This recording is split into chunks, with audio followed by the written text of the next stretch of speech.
Once again, let's be thankful to the Lord for such a fellowship in the Lord.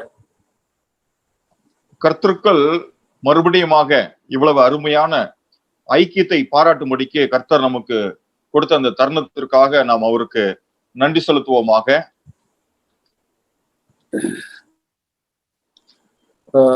I want to share something from the book of Revelation chapter 21. வெளிப்படுத்தல் 21வது அதிகாரத்திலிருந்து சில காரியங்களை நான் உங்களோடு கூட பகிர்ந்து கொள்ள விரும்புகிறேன். See, the verses that touched my heart is verse 3.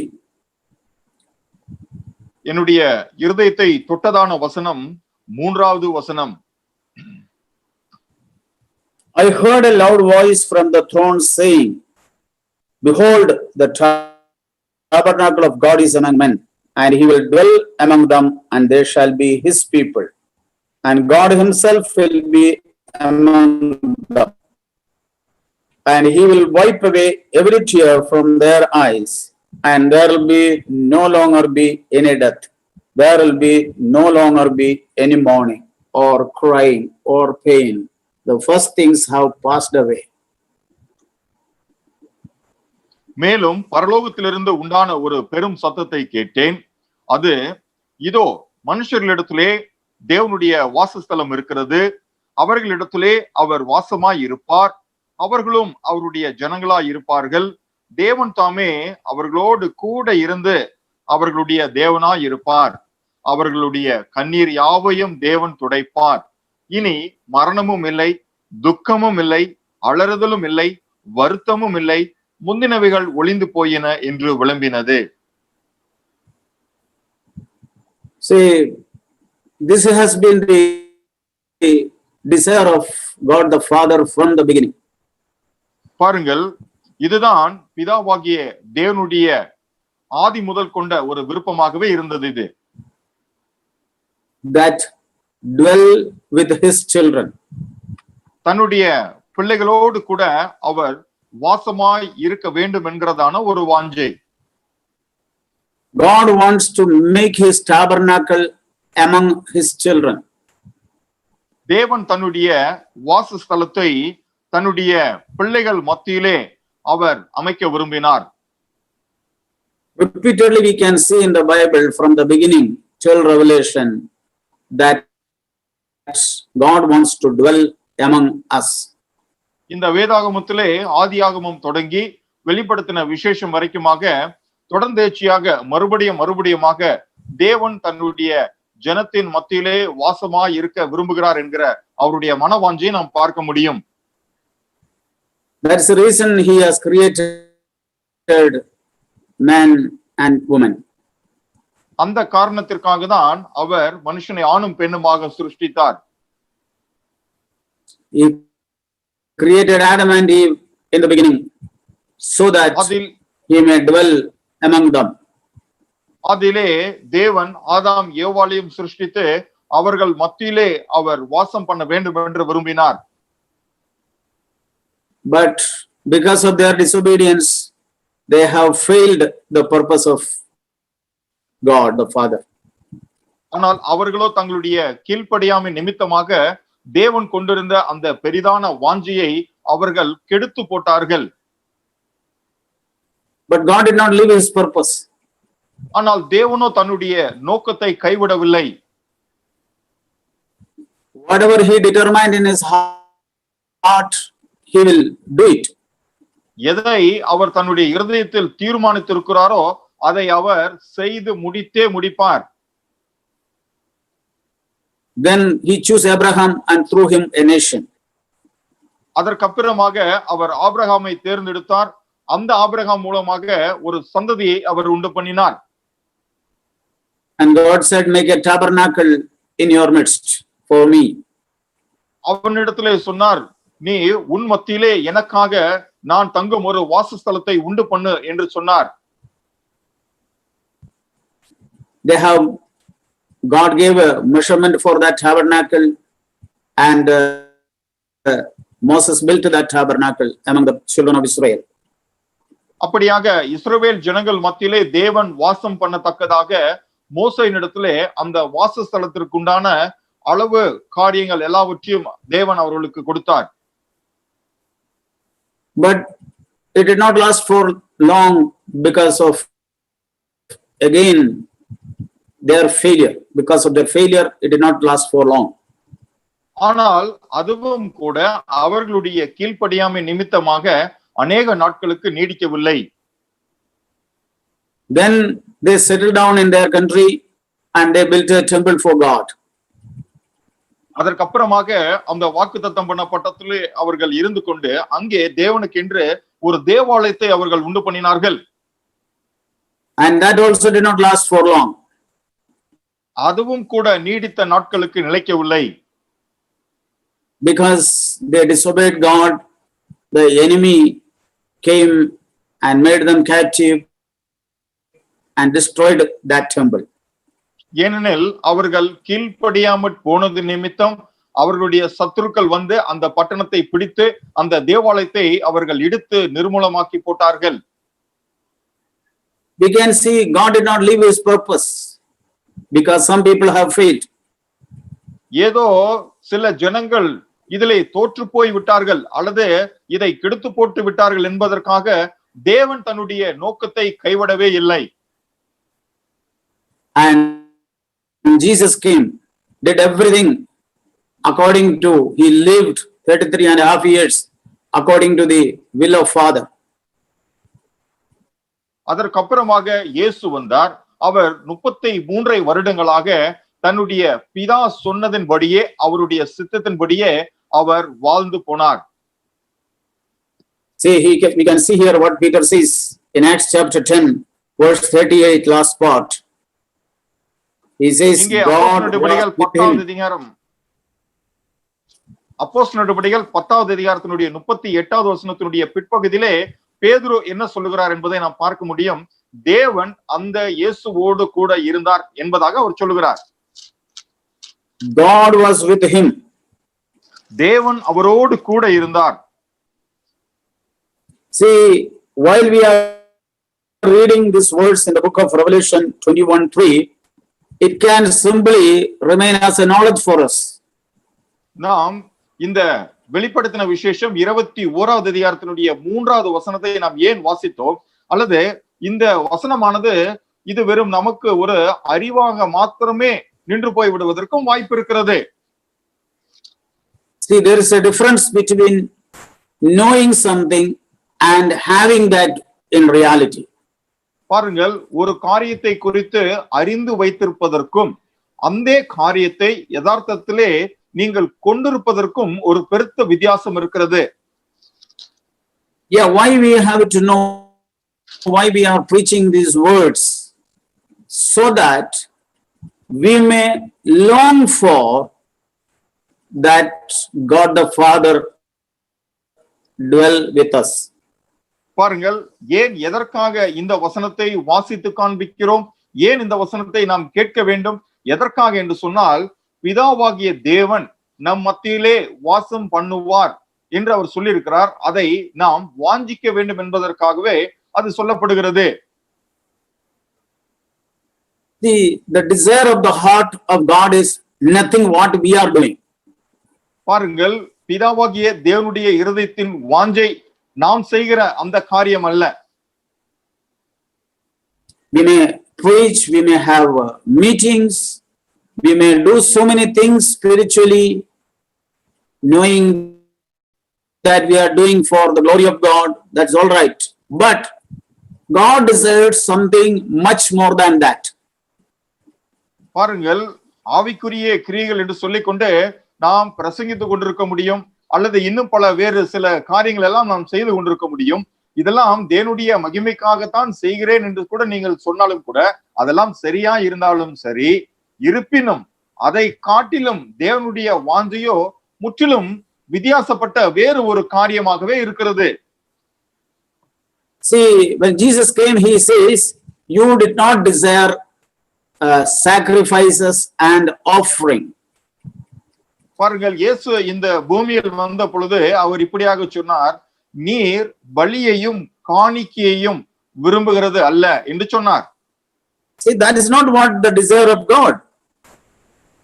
பாருங்கள், இப்படி பலி காணிக்கை செலுத்துவது தேவனுடைய இருதயத்தின் வாஞ்சை கிடையாது. Yeah, maybe we sing, maybe we preach, maybe we attend meeting, we may do so many things. Those things are good, but that is not the primary thing what God desires. பாருங்கள், ஒருவேளை நாம் பிரசங்கிக்கலாம், நன்றாக பாடலாம், அல்லது ஆவிக்குரிய கூட்டங்களிலே நாம் கலந்து கொள்ளலாம், இன்னும் பல நடவடிக்கைகள் எல்லாம் செய்யலாம், அதெல்லாம் சரிதான். ஆனால் தேவன் மெய்யாக விரும்புகிற காரியங்கள் இதுவல்ல.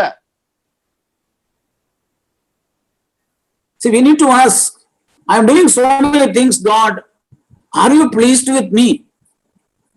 நாம் தேவனை பார்த்து கேட்க வேண்டும், தேவனே, நான் எத்தனையோ காரியங்களை நான் செய்கிறேன் அல்லவா, இதிலெல்லாம் நீர் என்மேல் பிரியமா இருக்கிறீரா இல்லையா என்று நாம் கேட்க வேண்டும்.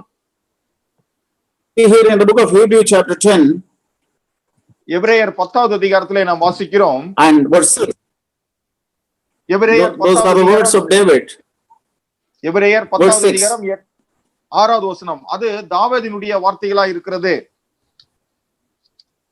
In whole burnt offerings and sacrifices for sin you have taken no pleasure.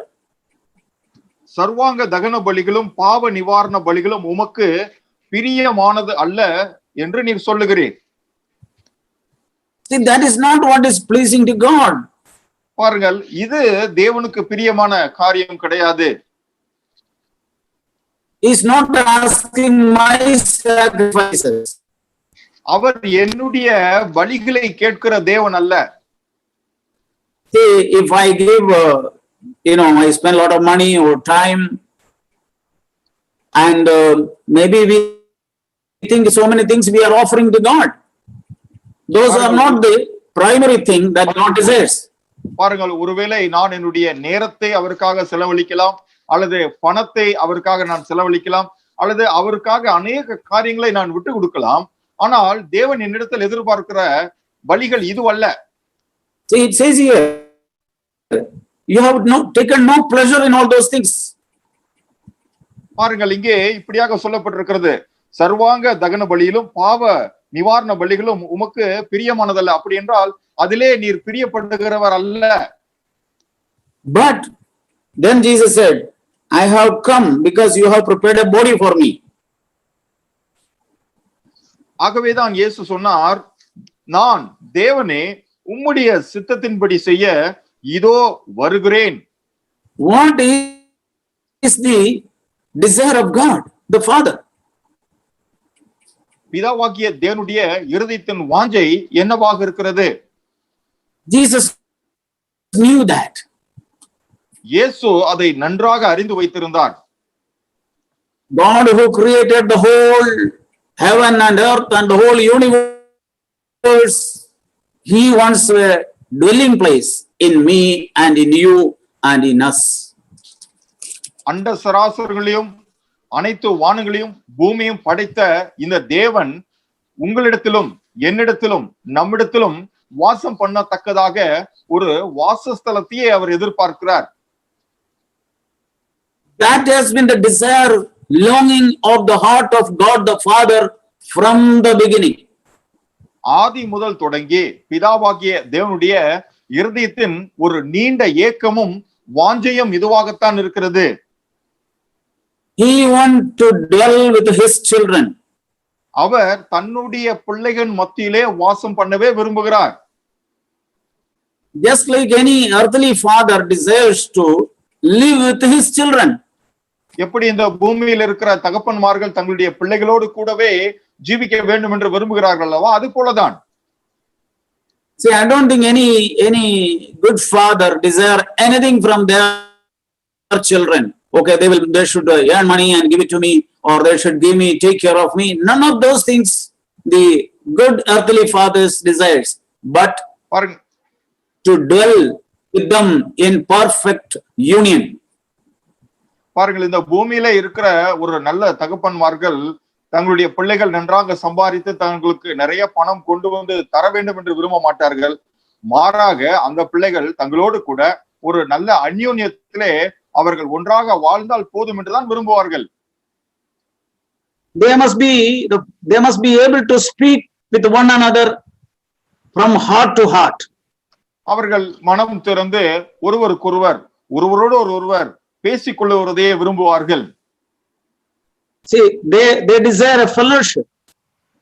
அவர்கள் ஒரு நல்லதொரு ஐக்கியத்தை வாஞ்சிப்பார்கள். See, from the beginning, this has been the desire of the heart of God. பாருங்கள், ஆதி முதற்கொண்டு இதுவே பிதாவாகிய தேவனுடைய இருதயத்தின் வாஞ்சையாகவே இருக்கிறது. He has been longing for it. இதற்காகவே அவர் ஏங்கிக் கொண்டிருக்கிறார். And finally he could find a person in Jesus Christ. கடைசியாக அப்படி தான் வாசம் பண்ணுவதற்கென்று ஒரு நபராக அவர் இயேசுவை கண்டுபிடித்தார். And God was with him. தேவன் இயேசுவோடு கூட இருந்தார். And he was the exact image and representation of God. அவரே தேவனுடைய தற்சொரூபமாக அவருடைய பிரதிபலிப்பாகவே இருந்தார். The whole godliness, deity of God was dwelling in Jesus Christ. தேவனுடைய முழு தெய்வீக தன்மைகளும் கிறிஸ்து இயேசுவுக்குள் வாசமாக இருந்தது. See, what was the reason? பாருங்கள், என்ன காரணத்தினால் அப்படி ஆயிற்று? Because the desire of Jesus Christ was, or his delight was in the fear of God, in loving God. அது ஏன் அப்படி இயேசுவுக்கு இருந்தது என்று சொன்னால், இயேசுனுடைய இருதயத்தில் இருந்த வாஞ்சை அல்லது அவருடைய மனமகிழ்ச்சி என்னவாக இருந்தது என்றால், முழுவதுமாக தன்னுடைய தேவனுக்கு பிதாவுக்கு கீழ்ப்படிவதே அப்படி இருந்தது. His delight was in the fear of God. Isaiah 11 verse 3. ஏசாயா 11வது அதிகாரம் 3வது வசனத்திலே சொல்லப்பட்டிருக்கிறது போல, கர்த்தருக்கு பயப்படுதலே அவருடைய இருதயத்தினுடைய மனமகிழ்ச்சியாக இருந்தது. He loved his father wholeheartedly. அவர் தன்னுடைய பிதாவை முழு இருதயத்தோடு அவர் நேசித்தார். And as a result, God committed completely to Jesus Christ. அதன் விளைவாக தேவன் இந்த இயேசு கிறிஸ்துவுக்கு தன்னையே முழுமையாக அர்ப்பணித்து விட்டார். He found a place in Jesus Christ. அந்த இயேசு கிறிஸ்துவுக்குள்ளாக ஒரு வாசஸ்தலத்தை தேவன் கண்டுகொண்டார். Through Jesus Christ, he laid the foundation of his house, that is the church. ஆகவே இயேசு கிறிஸ்துவின் மூலமாக தன்னுடைய வாசஸ்தலத்திற்கான ஒரு அஸ்திபாரமாக அவர் சபையை கண்டெடுத்தார். See, church is not a place of so many activities, but the primary character of the church is whether God is dwelling there or not. பாருங்கள், சபை என்பது அநேக கிரியைகள் அல்லது அநேக நடவடிக்கைகளை செய்து காண்பிக்கிற ஒரு இடமாக அல்லாமல் மாறாக தேவன் நம் மத்தியிலே வாசம் செய்கிற ஒரு ஸ்தலம் தான் சபையாக இருக்கிறது. See, it is not in what we have. பாருங்கள், நம்மிடத்திலே என்ன இருக்கிறது என்பது முக்கியம் அல்ல. Not the doctrine.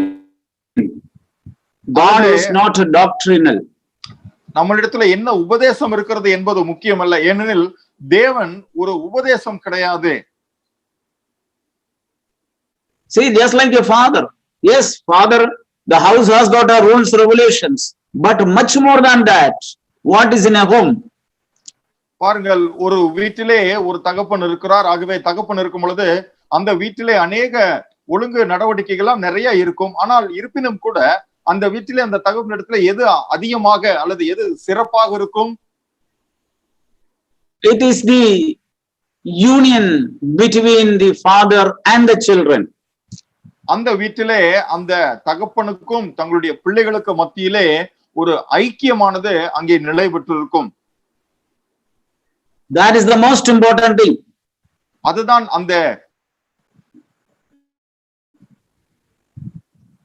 That is the most important thing in that home. அந்த இல்லத்திலே அந்த ஐக்கியம் தான் மிகவும் முக்கியமானது ஒரு காரியம். So here in the book of Ephesians, Paul says, chapter 2 and verse 22. ஆகவே எபேசியர் 2வது அதிகாரம் 24வது வசனத்திலே பவுல் இப்படியாக சொல்லுகிறார், in whom you also are being built together into a dwelling of God in the Spirit. Verse 22. எபேசியர் 2வது அதிகாரம் 22வது வசனம், அவர் மேல் நீங்களும் ஆவியினாலே தேவனுடைய வாசஸ்தலமாக கூட்டி கட்ட. So in Jesus Christ we are being built together as a house of God. இயேசு கிறிஸ்துவுக்குள்ளாக நாம் எல்லோரும் தேவனுடைய வீடாக இணைத்து கட்டப்பட்டிருக்கிறோம். That is not a doctrine, that's a reality. That means that's not a knowledge. அது ஒரு உபதேச சம்பந்தமான ஒரு மூளையிலே நாம் புரிந்து கொண்டிருக்கிற புத்தி அறிவு கிடையாது, அது ஒரு யதார்த்தம். See here, when we read in the book of Revelation 21:3, this is the voice of heaven. I heard a loud voice from the throne of God. இங்கே நாம் வெளிப்படுத்தின விசேஷம் 21ஆம் அதிகாரம் 3ஆம் வசனத்திலே நாம் வாசிக்கும் பொழுது, பரலோகத்திலிருந்து ஒரு பெரிய சத்தம் நான் கேட்டேன் என்று அங்கே எழுதுகிறார். From the throne of God. அது தேவனுடைய சிங்காசனத்திலிருந்து வரக்கூடிய ஒரு பெரிய சத்தம். That means this is what the voice always coming out from the throne of God, from the heart of God. என்று சொன்னால் தேவனுடைய சிங்காசனத்திலிருந்து எப்போதுமே வந்து கொண்டிருக்கிற சத்தம் இந்த சத்தம் தான். The tabernacle of God is among men. தேவனுடைய வாசஸ்தலம் மனுஷர்கள் மத்தியிலே இருக்கிறது. And he will dwell among them. அவர் அவர்கள் மத்தியிலே வாசமாயிருப்பார். And they shall be his people, and God himself will be among them. அவர்களும் அவருடைய ஜனங்களாய் இருப்பார்கள், தேவன் தாமே அவர்களோடு அவர்கள் மத்தியிலே தேவனாய் இருப்பார். See, think of this in a real sense. பாருங்கள், இதனுடைய யதார்த்த தன்மையை சற்று சிந்தித்து பாருங்கள். More than go beyond what you have read, it's really happening. இதை தாண்டி நம்மால் இனிமேல் போக முடியாது. இது என்ன எழுதி இருக்கிறதோ அது கண்டிப்பாய் நடைபெறும். We have to think of a situation, it's really happening with us. இந்த சந்தர்ப்பம், இந்த சூழ்நிலையானது நம்முடைய வாழ்க்கையிலே நடைபெற்றுக் கொண்டிருக்கிறதா, மெய்யாகவே இது யதார்த்தமாக மாறிவிட்டதா என்பதை நாம் சிந்திக்க வேண்டும். See, we easily read the word and just keep on reading and going. நாம் எளிதாக இந்த வசனத்தை வாசித்து விட்டு எப்போதும் போல வாசித்து விட்டு கடந்து போய்விட முடியும். But this has to be fulfilled in our life. ஆனால் இந்த வசனம் நம்முடைய வாழ்க்கையிலே நிறைவேற வேண்டும்.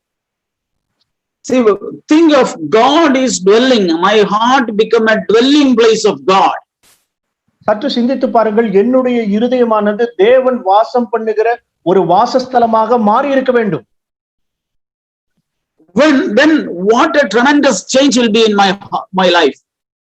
அவ்வாறு வாசஸ்தலமாக என்னுடைய இருதயம் மாறினால் என்னுடைய வாழ்க்கையிலே சம்பவிக்கிற மாற்றங்கள் எவ்வளவு அபரிவிதமாய் இருக்கும். How fearless I will be. நான் எப்படி ஒரு பயமற்றவனாக, திகிலற்றவனாக இருப்பேன். How worryless I will be. என் வாழ்க்கையிலே நான் எவ்வளவு கவலையற்றவனாய் நான் காணப்படுவேன். How joyful I will be.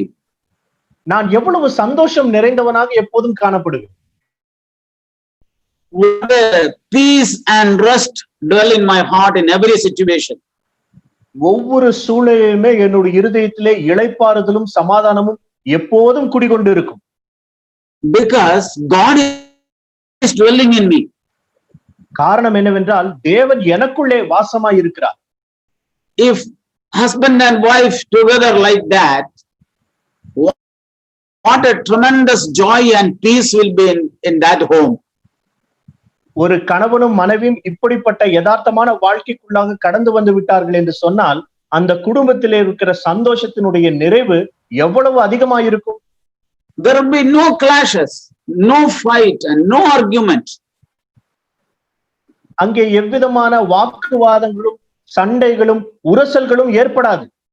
See, there will be no worry about tomorrow. நாளைய தினத்திற்குரிய எந்த கவலையும் அங்கே இருக்காது. Because God is dwelling among us. காரணம் என்னவென்று சொன்னால் தேவன் அவர்கள் மத்தியிலே வாசம் பண்ணுகிறார். தேவன் நம் மத்தியில வாசமாய் இருக்கிறார். In Psalms we read, God is in her midst, it shall not be shaken. தேவன் அவர்கள் மத்தியில் இருப்பதனாலே அவள் மத்தியில் இருப்பதனாலே அவள் அசைக்கப்படுவதில்லை என்று சங்கீதத்திலே நாம் வாசிக்கிறோம். See, that is the result of God being dwelling in our heart. தேவன் நம்முடைய இருதயத்திலே வாசமாய் இருக்கிறார் என்பதனுடைய பிரதிபலிப்பு தான் அது. See, God, this is the desire of God the Father. இதுதான் பிதாவாகிய தேவனுடைய மனோ விருப்பமாய் இருக்கிறது. I must always be happy. I must always be rejoicing in the Lord. நான் எப்பொழுதுமே கர்த்தருக்குள்ளாய் சந்தோஷமாய் இருக்க வேண்டும், எப்பொழுதுமே நான் மனமகிழ்ச்சியா இருக்க வேண்டும் என்பதே அவருடைய விருப்பம். There is no place for worries and fear. கவலைக்கோ பயத்திற்கோ எவ்விதமான இடமும் கிடையாது. See, when God is dwelling in me, I will not run after or love after this world. தேவன் என் மத்தியிலே என்னோட வாசமாய் இருப்பார் என்று சொன்னால் இந்த உலகத்திற்கு பின்னாக நான் ஓட மாட்டேன், இந்த உலகத்தின் காரியங்களை நோக்கி நான் ஓட மாட்டேன். Why did Jesus did not run after this world? இந்த உலகத்தின் பின்பாக ஏன் இயேசுவானவர் ஓடவில்லை? Because God was with him. காரணம் என்னவென்று சொன்னால் தேவன் அவரோடு கூட இருந்தார். The whole joy he found in his Father. தன்னுடைய முழு சந்தோஷத்தையும் பிதாவினிடத்திலிருந்து அவர் பெற்றுக்கொண்டார். பிதாவினிடத்திலே அவர் வைத்திருந்தார். He could not be shaken by anything. மற்ற எந்த ஒரு காரியத்தினாலும் அவர் அசைக்கப்படவில்லை. See, Jesus said, all those who hear these words of mine and act on it is like a wise man who built his house on the rock. இயேசுவானவர் சொன்னார், என் வார்த்தைகளை கேட்டு அதன்படி செய்கிறவனை நான் எதற்கு ஒப்பிடுவேன் என்று சொன்னால் கண்மலையின் மேலே தன்னுடைய வீட்டை கட்டுகிற அந்த ஞானமுள்ளவனுக்கு ஒப்பாக்குவேன் என்றார். Wind came, flood came, rain came, but it was not shaken. பெரும் காற்று அடித்தது, பெரு வெள்ளம் வந்தது, பெரும் மழை கொட்டினது, ஆனால் அது அசைக்கப்படவில்லை. What is the reason? அதனுடைய காரணம் என்ன? It was built on the rock. அது கற்பாறையின் மேலே கட்டப்பட்ட வீடு. That means God was there. என்று சொன்னால் தேவன் அங்கே இருக்கிறார் என்பதுதான் அதனுடைய அர்த்தம். See, brothers and sisters, this is the desire of God the Father. He wants a dwelling place in each one of us, in our home and in our church. பாருங்கள் சகோதர சகோதரிகளே, பிதாவாகிய தேவனுடைய மன விருப்பம் வாஞ்சை என்னவென்று சொன்னால் நம்ம ஒவ்வொருவருடைய வீட்டிலும் இல்லத்திலும் உள்ளத்திலும் தேவன் வாசமாய் இருக்க வேண்டும் என்பதே. That is the reason we have been called through Jesus Christ. இதற்காகவே நாம் இயேசு கிறிஸ்துவின் மூலமாய் அவரிடத்திலே அழைக்கப்பட்டிருக்கிறோம். That is the reason he made us into rebirth. இதன் நிமித்தம் தான் நாம் மறுபடியும் பிறக்கும்படியாக தேவன் அப்படி செய்தார்.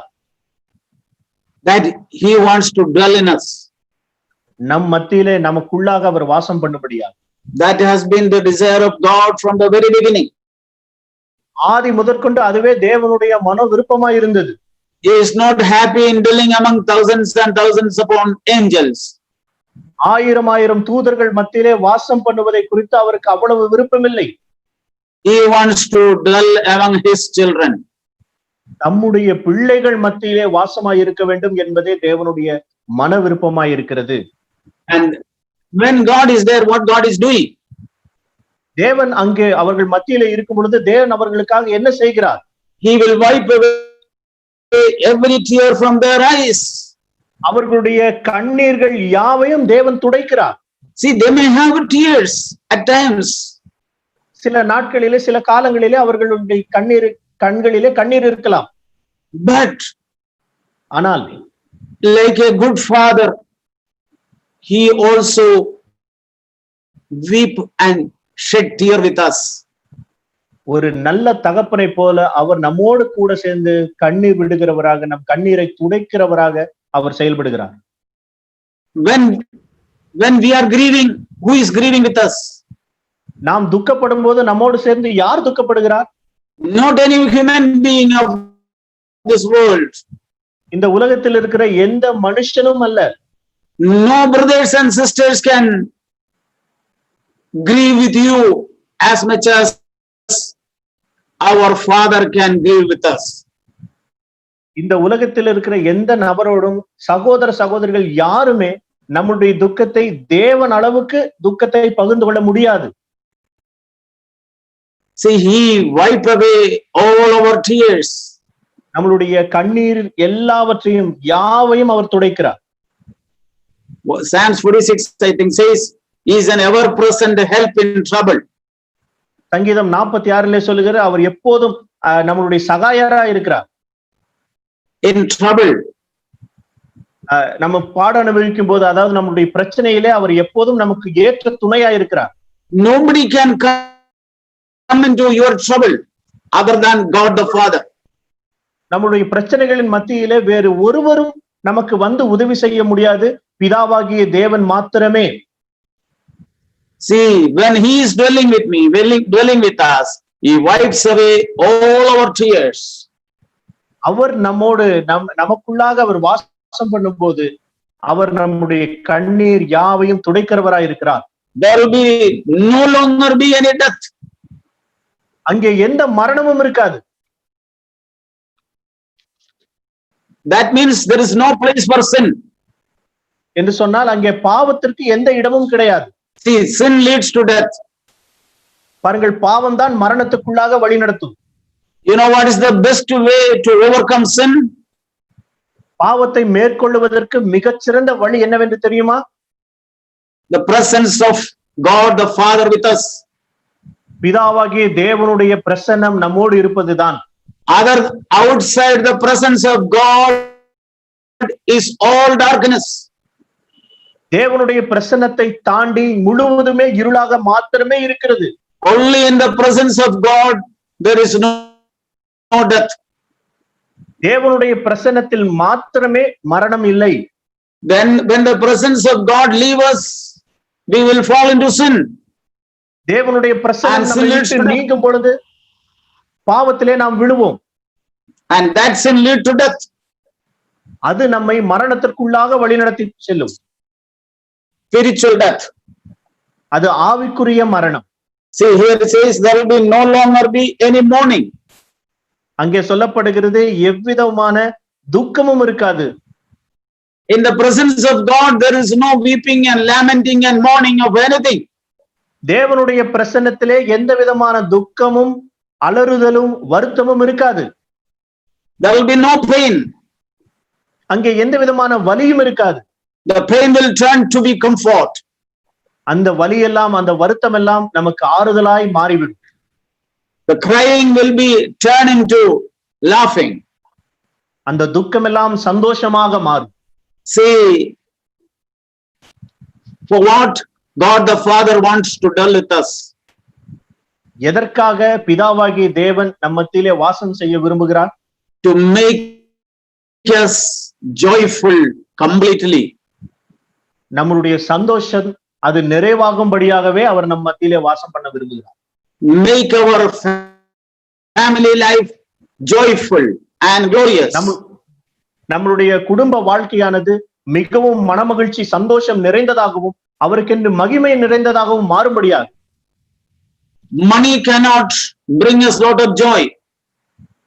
பணம் ஒருபோதும் மனமகிழ்ச்சியை கொண்டு வராது. Good food cannot bring us joy. ஒரு நல்ல உணவு, நல்ல சாப்பாடு நமக்கு மனமகிழ்ச்சியை கொண்டு வராது. Rather, in the presence of the Lord there will be no hunger and no thirsty for more. It will be completely. தேவனுடைய பிரசன்னத்தில் மாத்திரமே அங்கே பசியும் இருக்காது, தாகமும் இருக்காது. அங்கே முழுவதும் திருப்தி அடைந்த நிலையிலே நாம் இருப்போம். Jesus said, "He who comes to me will never thirst and never hunger." இயேசு சொன்னார், என்னிடத்திலே வருகிறவன் ஒருபோதும் தாகம் அடையான், பசி அடையான். That means he will have no hunger and thirst for the present world. என்று சொன்னால் இந்த உலகத்திற்குரிய தாகமோ இந்த உலகத்திற்குரிய பசியோ அவனுக்கு இனி ஒருபோதும் வராது. He will be completely satisfied.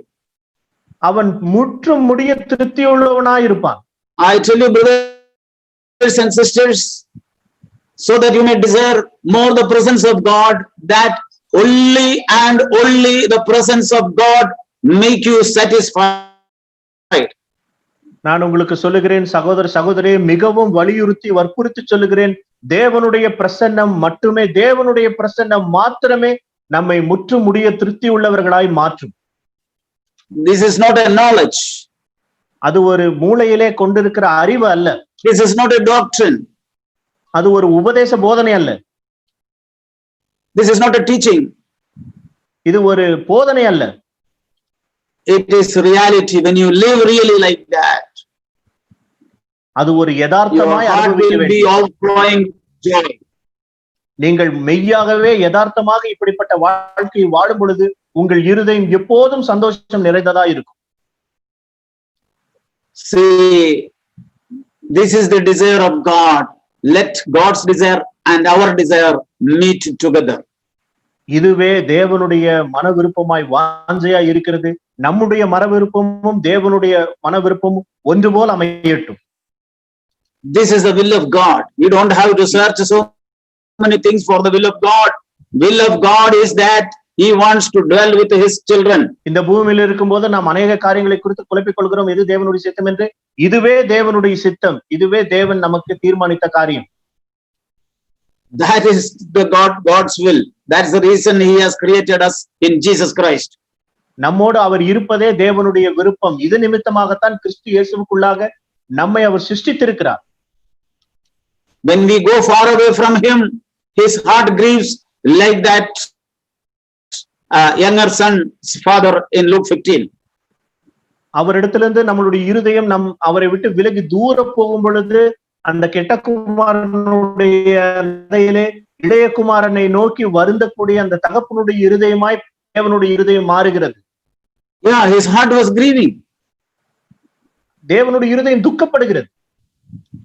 That He created me as a dwelling place for Him. அவருக்கென்றே நான் வாசஸ்தலமாய் இருக்கும்படியாக அவர் என்னை சிருஷ்டித்திருக்கிறார். You know, God has everything, but He lacks something. தேவனுக்கு எல்லாமே இருக்கிறது, ஆனாலும் அவருக்கு ஒரு குறை உண்டு. அது என்ன தெரியுமா? That is a body. தேவனுக்கென்று ஒரு சரீரம் தேவைப்படுது. That is what God gave us.